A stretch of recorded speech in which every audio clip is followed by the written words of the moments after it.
Rain dripped from the edge of the patrol car's mirror, pooling on the asphalt like blood diluted by guilt.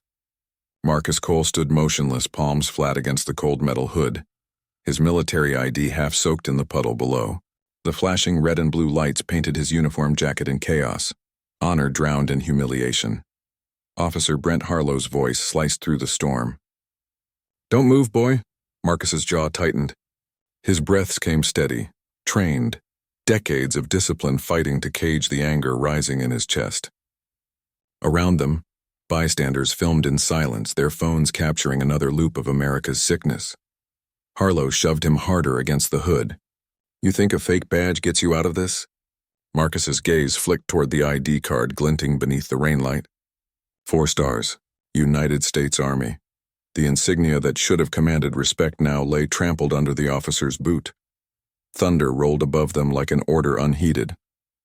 "Sir, please, he's not resisting," a younger officer murmured, hesitating, but Harlow's hand was already at his holster, the barrel cold and certain. Marcus turned his head slightly, eyes locked on the man about to ruin both their lives. His voice, low and measured, carried through the storm. "You just pointed a gun at a general." The silence that followed was worse than the thunder. The younger cop froze. The camera phones trembled. And in that single breath before everything shattered, Officer Harlow finally looked down, really looked, and saw the stars. Then came the sound of the safety click. The siren cut through the night like a blade. Marcus Cole slowed his SUV to the shoulder, the hum of the engine fading beneath the whine of approaching authority. The dashboard clock read 10:42 p.m. He was less than a mile from home. The spotlight hit his rearview mirror, harsh and white. His hands tightened on the wheel. He'd done this dance before, too many times for a man who'd spent 30 years defending the flag stitched on his jacket sleeve. The officer approached, boots scraping gravel, license, registration.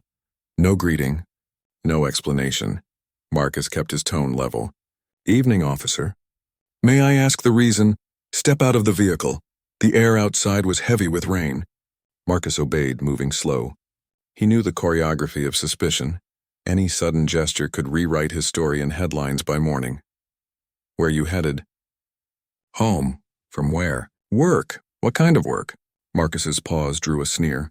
"I'm asking you a question. I serve in the United States Army." The officer's eyebrow twitched. "That's so, you got proof?" Marcus handed over his ID. The laminated card glistened beneath the beam of a flashlight. General Marcus A. Cole. But Harlow wasn't reading. He was looking. Looking for guilt in the color of skin. "Fake ID," Harlow muttered. "You people get creative." Marcus's chest tightened. "That's a federal identification card, officer." Hands on the hood. The slap of palms against metal echoed through the dark.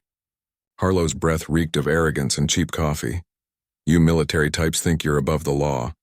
I'm asking you to look closely at that card." I said quiet. The rain fell harder. 2 more patrol cars pulled up, tires hissing against wet pavement. A younger officer stepped out, uneasy.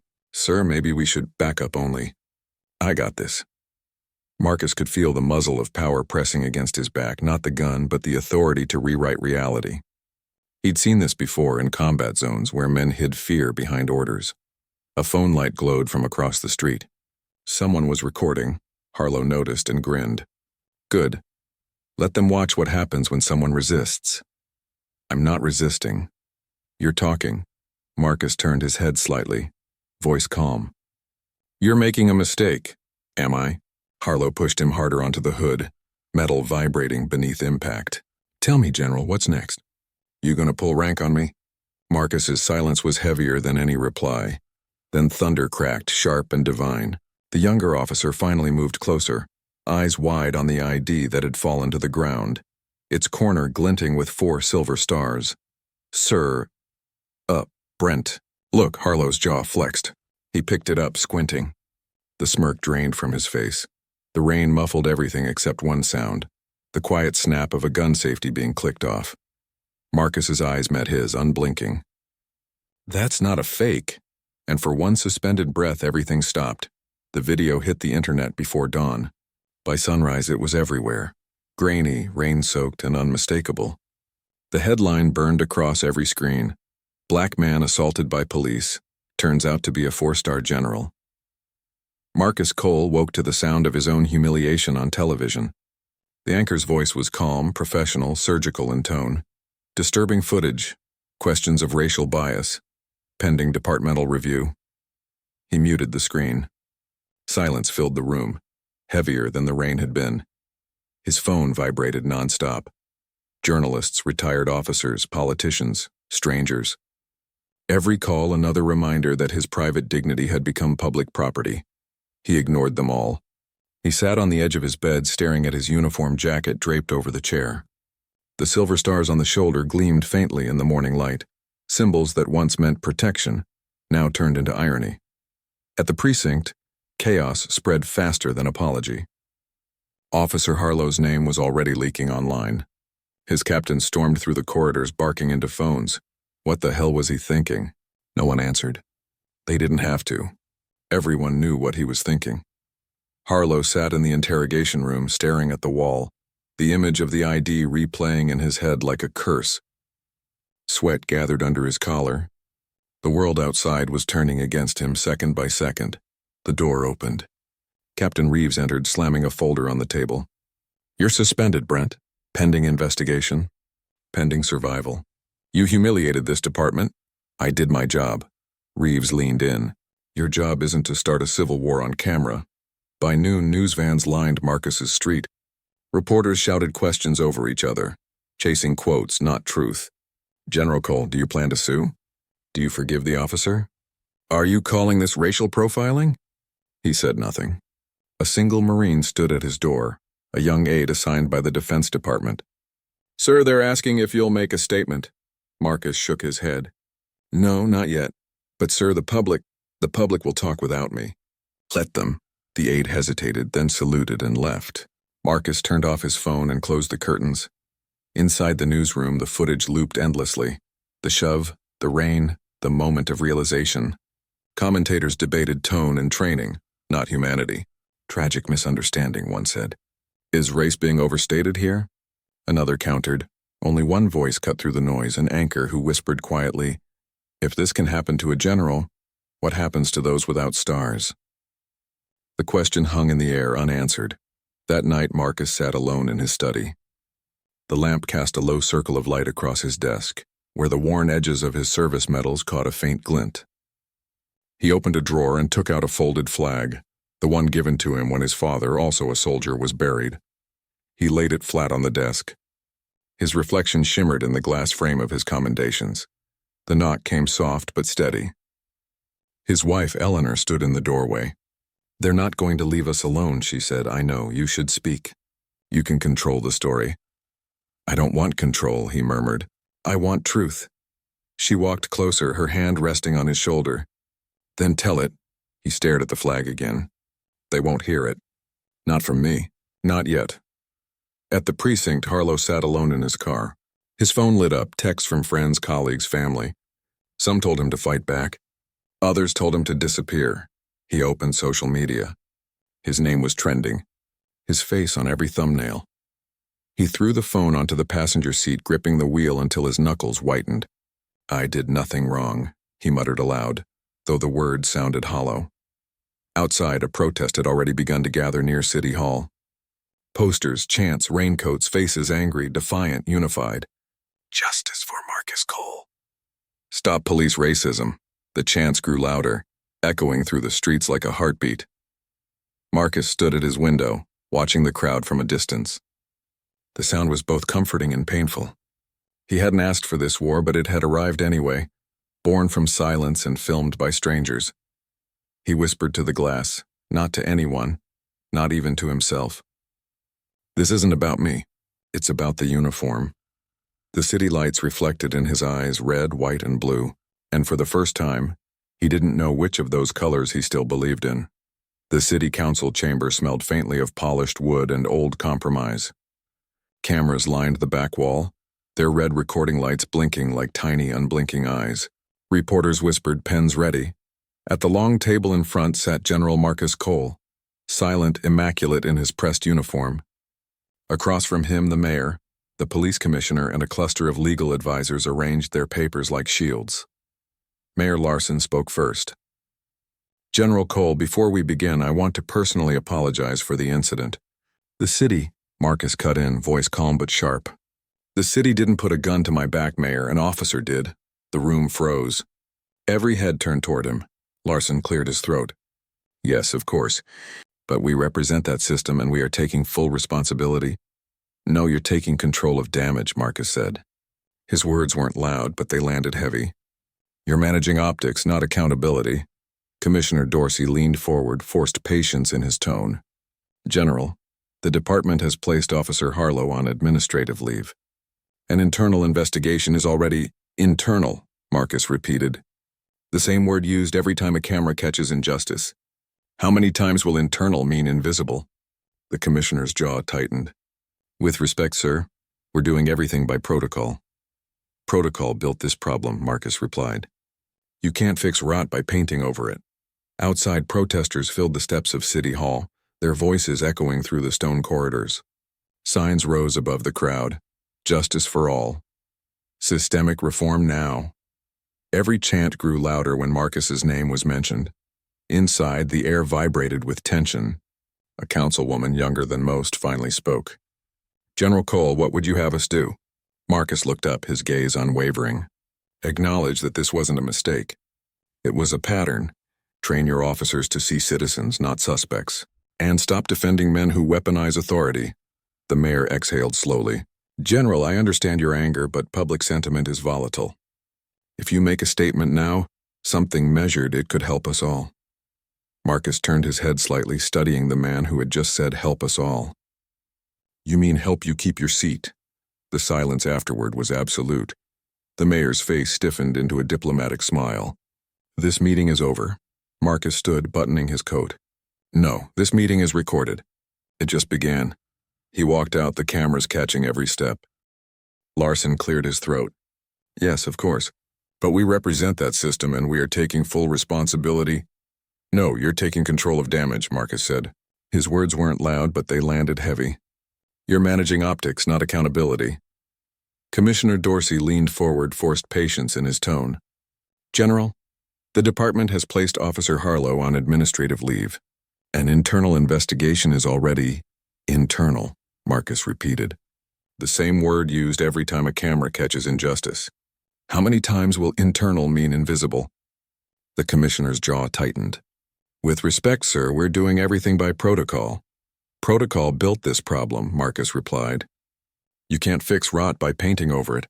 Outside, protesters filled the steps of City Hall, their voices echoing through the stone corridors. Signs rose above the crowd. Justice for all. Systemic reform now. Every chant grew louder when Marcus's name was mentioned. Inside, the air vibrated with tension. A councilwoman younger than most finally spoke. General Cole, what would you have us do? Marcus looked up, his gaze unwavering. Acknowledge that this wasn't a mistake. It was a pattern. Train your officers to see citizens, not suspects, and stop defending men who weaponize authority. The mayor exhaled slowly. General, I understand your anger, but public sentiment is volatile. If you make a statement now, something measured, it could help us all. Marcus turned his head slightly, studying the man who had just said help us all. You mean help you keep your seat? The silence afterward was absolute. The mayor's face stiffened into a diplomatic smile. This meeting is over. Marcus stood, buttoning his coat. No, this meeting is recorded. It just began. He walked out, the cameras catching every step. In the hallway, a journalist intercepted him. Dana Rivera from the Washington Ledger. She held a microphone, her tone sharp but respectful.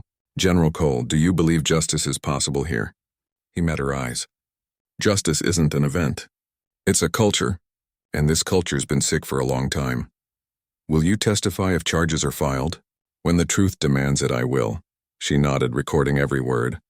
But her eyes, dark, searching, asked something unspoken. Will it change anything? He didn't answer.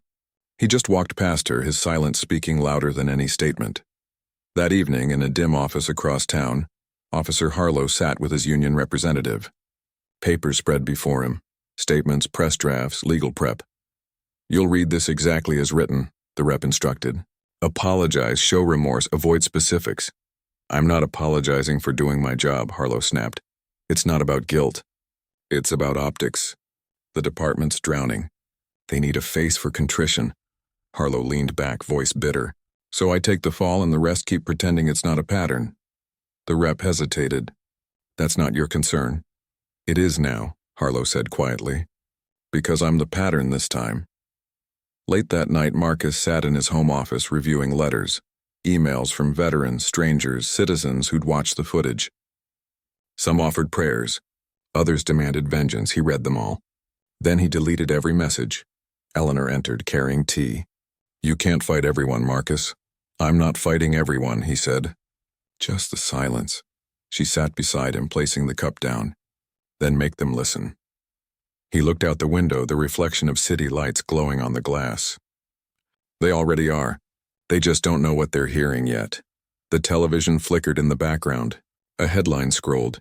City officials meet with General Cole, investigation ongoing. Marcus whispered, almost to himself. They think this ends with an apology.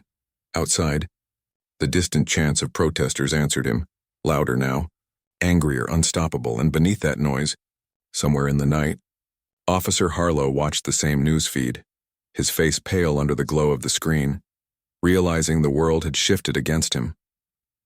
Morning sunlight spilled across the medals on Marcus's desk, each one a relic of a different battlefield. He ran his fingers along the engraved edges, the Bronze Star, the Legion of Merit, ribbons faded but earned in full. They felt heavier now, as if history itself had gained weight. He closed his eyes, and the sound of rain dissolved into something older. Desert wind, radio chatter, the distant thud of artillery. Kandahar, Afghanistan, 12 years earlier. Captain Marcus Cole crouched beside a Humvee, headset crackling. Echo unit, check in, static. Then a strained voice. Enemy contact North Ridge, requesting backup. He signaled to his men, eyes scanning the sand-drenched horizon. Move out. Gunfire erupted. The air shimmered with heat and violence. Marcus's mind moved faster than fear, calculating routes, counting ammunition, memorizing faces he might have to report dead by nightfall. Captain, one of his sergeants yelled. We're pinned. Marcus sprinted forward, sliding behind a stone wall. His heart pounded, but his tone stayed even. Return fire, stay low. We hold the line. A younger soldier, a white recruit from Georgia named Harris, trembled beside him. Sir, I can't. You can, Marcus said, gripping the man's shoulder. Look at me. Harris's eyes darted away. You're not. Marcus finished the thought for him. Not what? Not supposed to be the one giving orders? Harris blinked, shame flickering across his face. Marcus didn't wait for an answer. He rose, fired 3 clean shots, and brought the ridge to silence. When the dust cleared, the men followed his command without hesitation. Leadership wasn't granted. It was proven under fire. Later, when the mission report was filed, Harris wrote a single line in his testimony. He saved us all. Back to present day. Marcus opened his eyes. The echo of gunfire was gone, replaced by the soft hum of his ceiling fan. He exhaled slowly. Eleanor entered quietly. You're remembering again. Some things don't stop playing, he said. She walked closer, her gaze tracing the rows of medals. You fought for this country, he nodded. And now I have to fight it. Not all of it, she whispered. Enough of it to matter. A soft knock at the door interrupted them. Dana Rivera stood there holding a folder. General Cole, I didn't mean to intrude. Marcus gestured her in. You've come for a quote. No, a story. She handed him the folder. Internal memos. Police union knew about multiple complaints against Officer Harlow. Excessive force, racial bias, all buried. He flipped through the pages, each line a quiet betrayal. Where did you get this? Anonymous source inside the department. I'm publishing tomorrow. Marcus set the folder down carefully. Do it, but do it right. Don't sensationalize. Don't make it about me. Dana studied him. You know this could destroy him. It's not about destruction, Marcus said. It's about exposure, she nodded slowly. You don't want vengeance. I've seen vengeance, he said. It never builds anything worth standing on. Later, after she left, Marcus sat alone again. The folder lay open beside his medals, a contrast too sharp to ignore. He thought of Harris, the young soldier who'd once doubted him. Years later, Harris had written him a letter. "I joined the police after the war, sir. Tried to make it better from inside, but it's harder than combat." Marcus had never replied. Now he wished he had. Outside, a helicopter passed overhead. A sound that used to mean safety, now only noise. Marcus stood, straightened his back, and faced the mirror. The reflection showed both the soldier and the man, one forged by service, the other scarred by society. He whispered to the glass, still standing. The city's evening light reflected faintly across the metals, catching on one, the Distinguished Service Cross. Below it, a small engraving, "For Valor Beyond Fear." He touched the words once, then closed the case. It was time to remind the country what valor actually looked like. The podium stood like a firing line. Rows of microphones pointed, eager, hungry. Every network camera in the state was tuned in. Flashbulbs pulsed like gunfire. The city had never been so quiet. Behind the curtains, Marcus Cole waited, expression unreadable. He could hear the low murmur of reporters, the rhythmic shuffle of cables being adjusted, the click of pens ready to dissect every word he might say. Mayor Larson approached, face tight, voice low. "General, after I speak, you'll have 2 minutes. Keep it diplomatic." "We don't want escalation." Marcus looked at him once. "You don't want truth." Larson didn't reply. He stepped out to the podium. "Good afternoon," he began, smile rehearsed. "The city deeply regrets the unfortunate incident involving General Marcus Cole and Officer Brent Harlow. We are committed to full transparency, reform, and healing. Officer Harlow has expressed remorse for his actions." The crowd's noise rose, a wave of disbelief and anger. Cameras zoomed in. Larson cleared his throat and gestured toward the side. "At this time, Officer Harlow would like to make a brief statement." Harlow stepped forward, pale under the lights. His suit looked too stiff, his voice too dry. "I want to apologize to General Cole and to the community. My actions were—" He hesitated, glancing down at the prepared statement. "Inappropriate and not reflective of my values as an officer." He swallowed hard. His eyes darted toward the press, then back to the paper.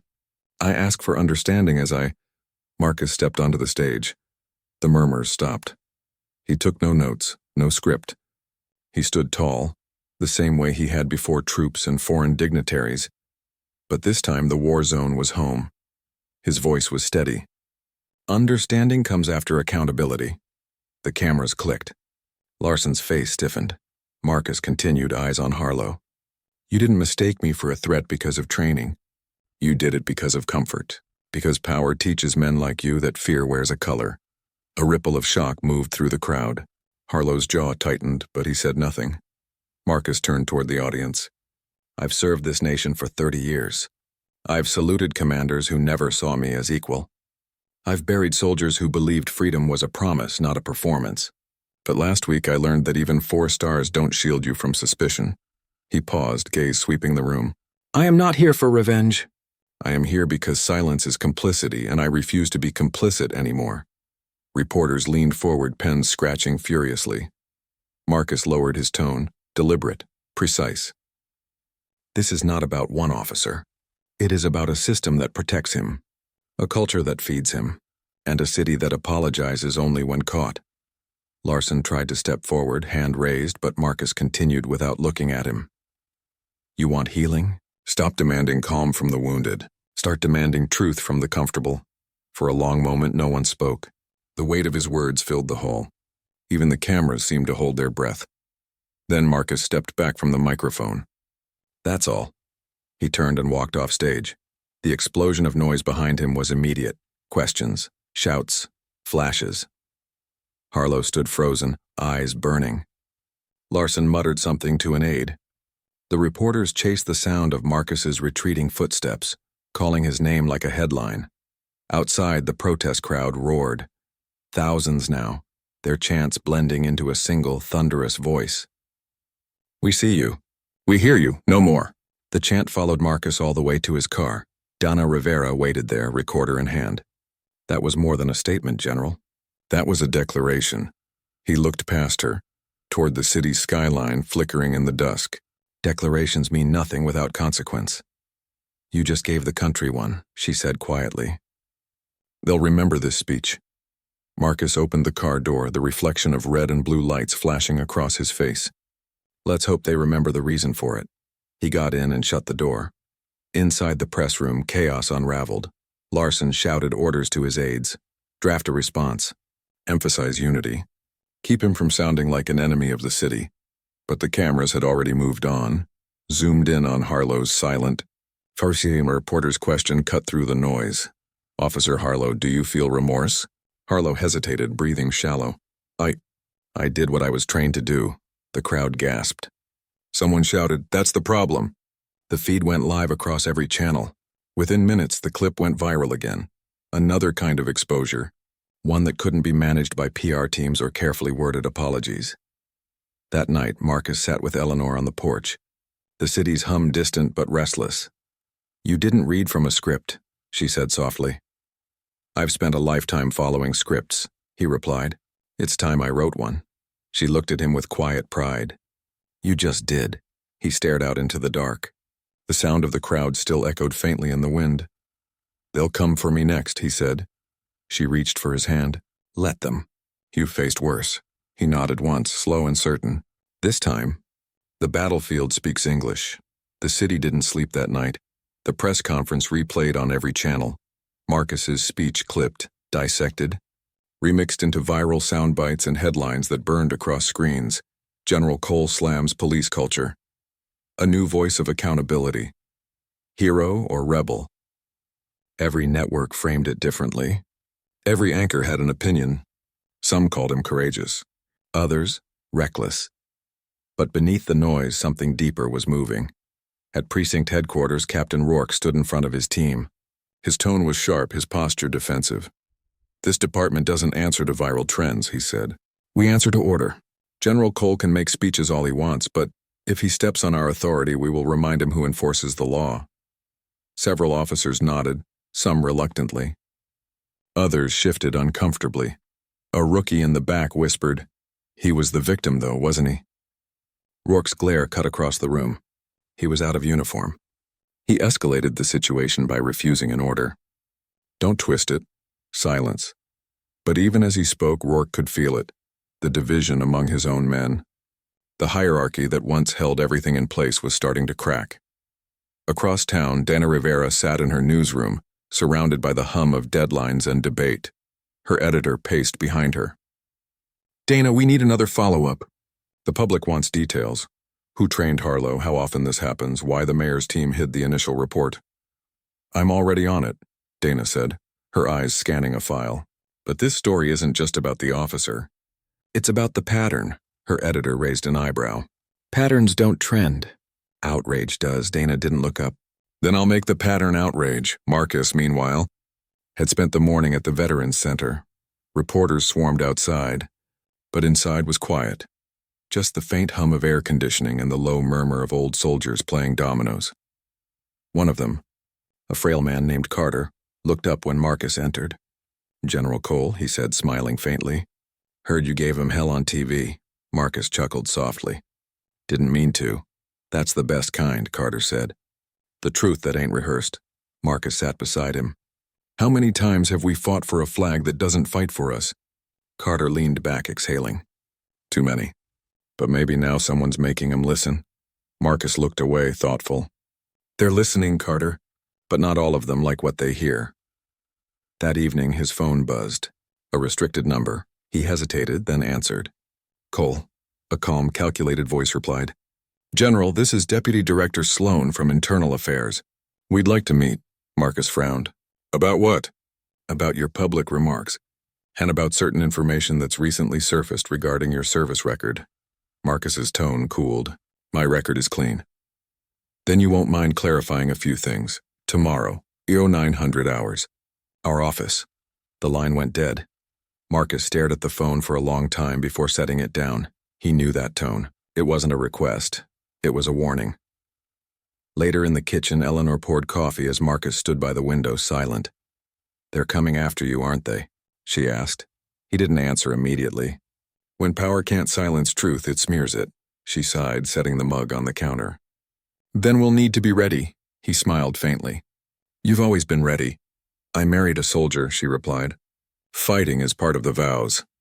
The next morning, Marcus entered internal affairs alone.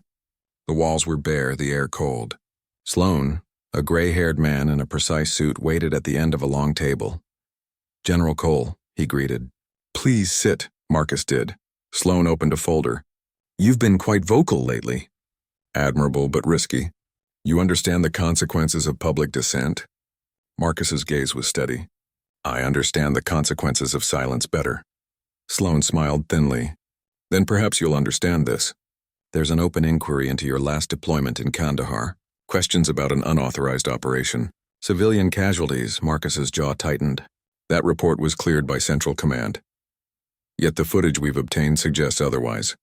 Sloan slid a photo across the table, a grainy image from a drone feed, a burned village. "Tell me, General, how does a man calling for justice explain this?" Marcus stared at the image, his reflection fractured across it. "You dig far enough into any man's past," he said quietly, "you'll find a war that never ended." Sloan leaned back. "We're giving you a chance to reconsider your public stance. Make peace with the city, so we don't have to make this more complicated." Marcus stood slowly. "If this is your way of scaring me back into silence, you've chosen the wrong ghost." Sloan's expression hardened. "Then we'll see which ghost the public believes." That night, a leaked file appeared online, a thumbnail of fire and smoke. A headline, "General Cole's Hidden Past?" The comments section exploded. Supporters defended him, skeptics turned, and conspiracy channels swarmed like vultures. Dana called immediately. "Marcus, they're trying to flip the narrative. They're painting you as dangerous, unstable." Marcus's voice was calm. "They've mistaken endurance for instability before. But if they discredit you, everything you said at the press conference loses power." He looked out the window, watching the city lights flicker in the rain. "Then I'll remind them that truth isn't about perfection. It's about persistence. Are you planning to respond publicly?" He turned away from the glass. "Not yet. Let them shout. The louder they get, the easier it is to hear the cracks." Dana hesitated. "You know this isn't over." "It never was," Marcus said. "It's just finally visible." That night, Eleanor found him on the porch again, sitting in silence as the rain began to fall. "They'll try to break you," she whispered. Marcus looked toward the horizon, voice low. "They'll try to, yes." She stepped closer. "And what will you do?" He smiled faintly, eyes still on the storm. "What soldiers always do when the enemy comes too close." He straightened his back, the faint glow of lightning flashing across his face. "Stand my ground." Morning came with a storm of headlines. Cole's Kandahar secrets exposed. The general's blood trail. Hero or monster? News anchors leaned into their cameras with that careful balance of concern and hunger.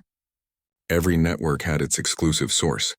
Every segment replayed the same 12-second clip of smoke and chaos, stripped of its context, framed for outrage. By noon, Marcus Cole's reputation, the man, the general, the symbol, was under siege. At a cafe downtown, the air was heavy with whispers. Two strangers argued at the counter. "I told you, man, they're all the same," one said, waving a phone. "Doesn't matter what rank he had. Look what he did," the other frowned. "You don't know what happened there. That footage could be anything. Then why'd he stay quiet about it for years?" Marcus's image flashed on the television behind them, his face frozen mid-blink, half-shadowed, half-lit. The barista turned the volume down, uncomfortable. "Can we not talk politics this early?" But no one stopped. Across town, in a sterile press room, Captain Rourke faced a cluster of microphones. "The department respects General Cole's service," he said smoothly. "But it's clear the recent revelations raise legitimate questions about his credibility and fitness to critique law enforcement." A reporter asked, "So you're saying he's lying about the assault?" Rourke adjusted his badge. "I'm saying truth is rarely simple." Flashes burst. The sound of cameras was like gunfire. Meanwhile, at a quiet apartment, Marcus sat with his lawyer and a small TV flickering in the corner. Dana's voice came through the screen. She was on air now, sharp, defiant, tired. "Let's be clear," she said. "The so-called Kandahar leak is unverified. The footage was originally part of an unconfirmed intelligence cache released 2 years ago, discredited by multiple analysts. But the timing? Convenient, isn't it?" Her co-anchor shifted uncomfortably. "So you're implying this was planted?" I'm not implying, Dana replied. I'm stating. Someone wants Marcus Cole silenced. Marcus switched off the TV. His lawyer leaned forward. We can file for defamation, sue the station that aired it. He shook his head. That's what they want. A spectacle. They thrive on chaos. Then what's your play? Marcus's voice was steady. We go quiet. Let them think the storm's killing me. When it passes, we move. The lawyer frowned. You think this will pass? Marcus looked toward the rain-beaten window. Everything passes, even lies. Hours later, his phone buzzed again. Dana. They found the original file, she said breathlessly. It was uploaded from a precinct IP address, Rourke's division. Marcus's tone hardened. You're sure? Positive. I can trace the packet signature to their internal system. Someone inside the police network leaked that file. Marcus exhaled slowly. Then they've declared war. That evening, Dana met him in a dim parking structure, her laptop glowing faint blue against the dark. This is it, she said, turning the screen toward him. A digital trail of timestamps, logins, file paths. Rourke's name doesn't appear, but his admin ID approved the upload access minutes before the file went public. Marcus studied the data. He covered his hands, but not his shadow. Dana nodded. If we go public with this, they'll bury us both, he finished. We'll do it another way. Back at the precinct, Rourke was already celebrating quietly. He stood before his mirror, adjusting his uniform, watching the reflection of a man who believed he had regained control. But a knock at the door interrupted.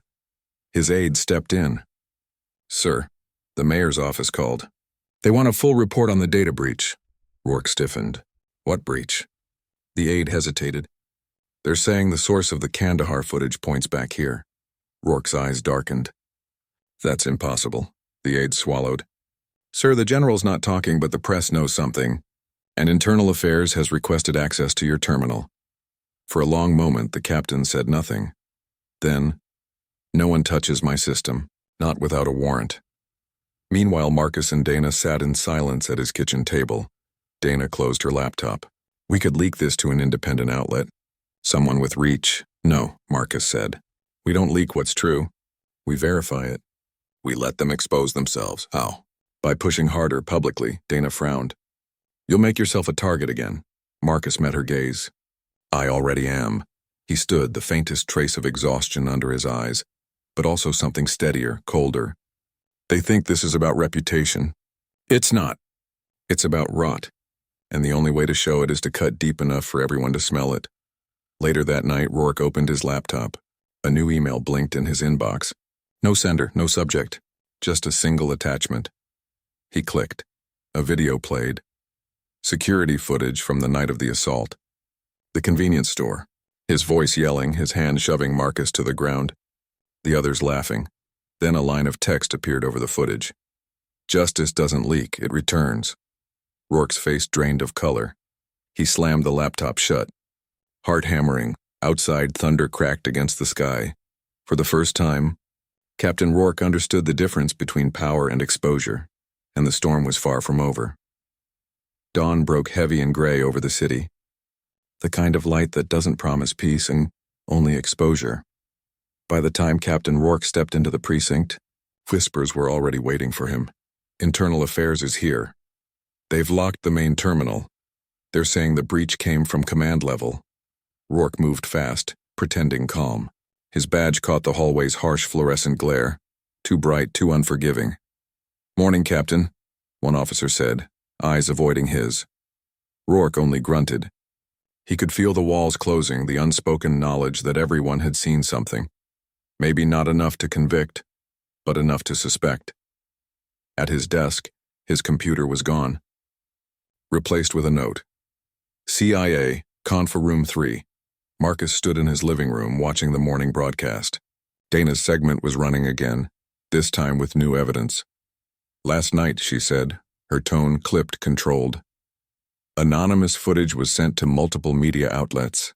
It confirms that Captain Rourke was present during the assault on General Cole, contradicting sworn statements.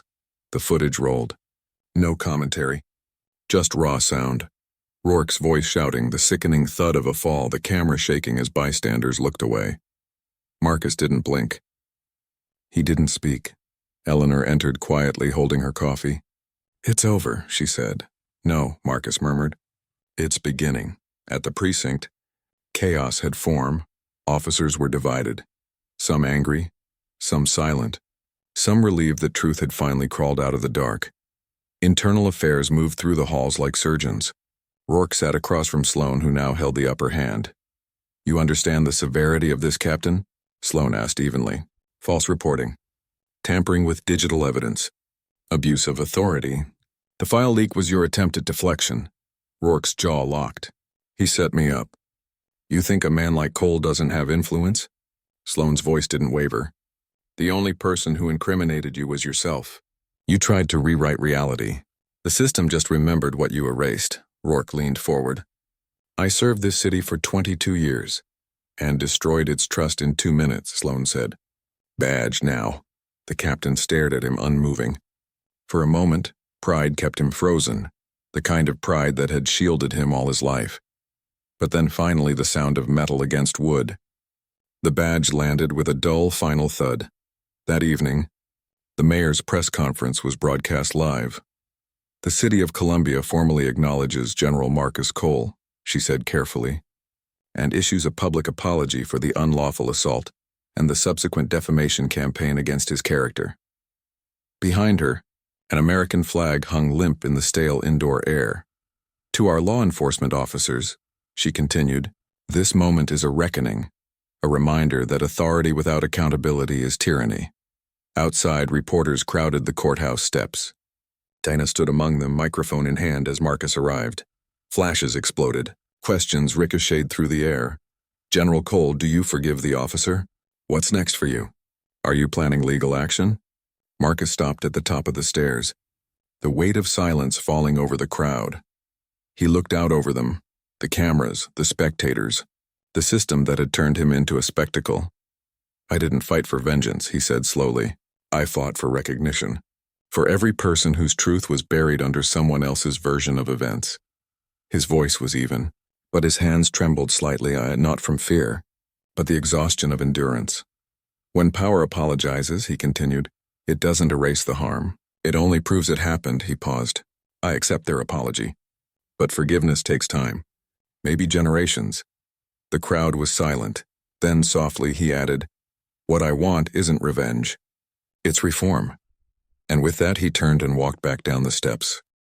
Later at home, the living room was dim. Rain tapped against the windows again, the same rhythm as that night. Eleanor sat beside him, their fingers loosely intertwined. On TV, Rourke's mugshot appeared. Charges listed in small white letters beneath his name. Abuse of authority, perjury, evidence tampering. Eleanor glanced at Marcus. "Justice?" He exhaled slowly. "Justice is never clean, but it's real enough to hurt." She nodded, her voice quiet. "You did what you had to." He looked at her, the steady gaze, the unshakable calm. "We did." A week later, Dana published her final piece. "The case of General Marcus Cole reminds us that racism does not thrive in isolation. It thrives in institutions that look away. Silence is its armor. Exposure is its undoing." She paused before typing the last line. "When truth finally surfaces, it doesn't roar. It drips until the flood cannot be stopped." She hit send. That night, Marcus visited the Veterans Center again. Carter was there, same table, same quiet grin. "Didn't think I'd see your face again on the news," Carter said. Marcus smiled faintly. "Neither did I." "Feels like a win." Marcus looked down at the chessboard between them. "Feels like the end of one battle. The start of another." He moved a pawn. "Check," Carter laughed. "You always did play the long game." Outside, the city buzzed, protest chants echoing faintly from downtown. Signs, banners, faces young and old. A movement, not a moment. Marcus stood by the window, watching the reflection of those lights against the wet glass. For the first time in months, he let the silence stay, his breath steady, his conscience scarred but clean. The storm had passed, but he knew. Storms never end. They only change direction. 6 months later, the city had changed. Not entirely, but enough that silence no longer sat as comfortably in the streets. Billboards that once bore recruitment slogans now carried messages about reform and accountability. Precinct doors that once closed to scrutiny now held open hearings streamed live. The mayor's office had formed a civilian oversight committee. Imperfect, political but real, and in the middle of it all, Marcus Cole had disappeared from the public eye. He now lived quietly outside the city, in a modest farmhouse overlooking the edge of a field, grass flattened by wind, not boots.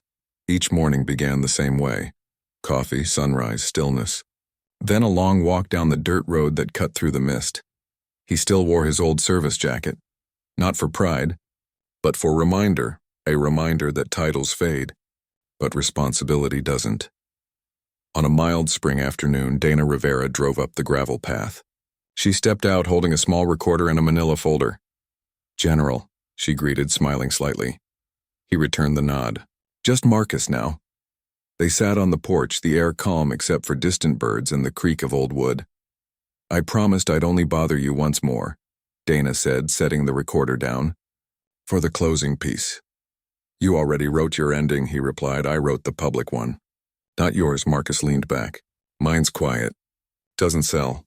Quiet stories build slower fires," she said. "The kind that stay lit."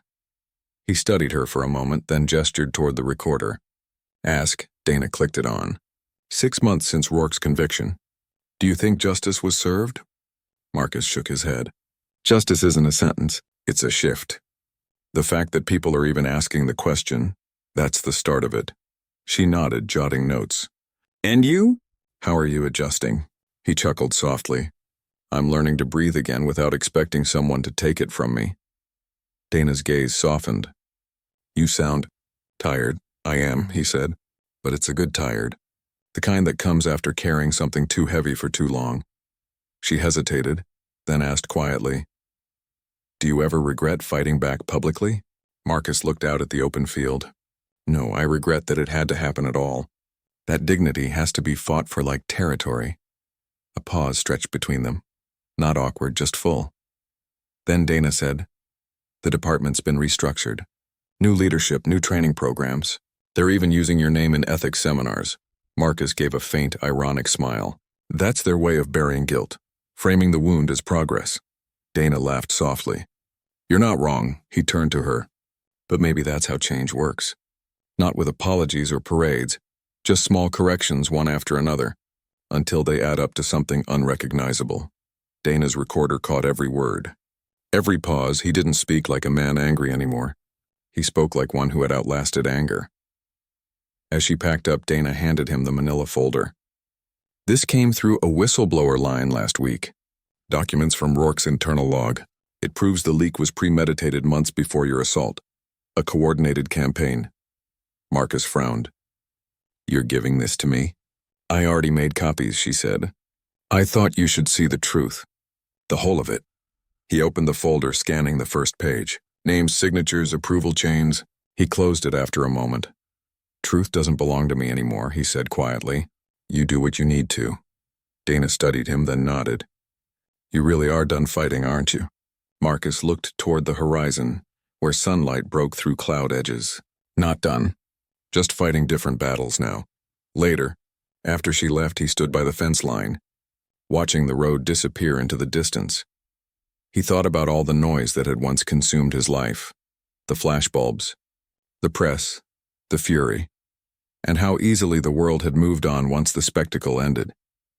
The country didn't change overnight. Racism hadn't vanished. The system still bent toward its own protection, but something in him had shifted.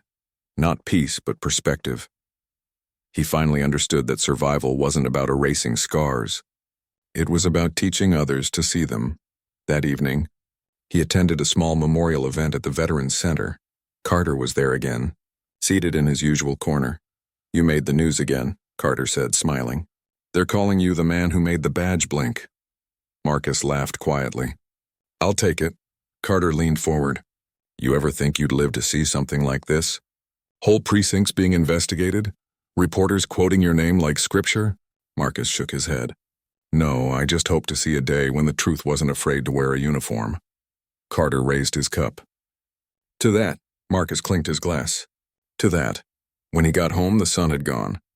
He stepped onto the porch. The world washed in silver moonlight. He sat, exhaled, and finally allowed himself the smallest smile. In the quiet, a line from his father came back to him, one he hadn't thought of in years. The measure of a man isn't how long he stands in the storm, it's how he walks once it's gone. Marcus rose, straightened his jacket, and walked down the porch steps. The wind moved through the grass like breath through lungs. He didn't look back. Somewhere behind him, the city lights flickered faintly on the horizon, still flawed, still fragile, still trying, but alive, and that was enough.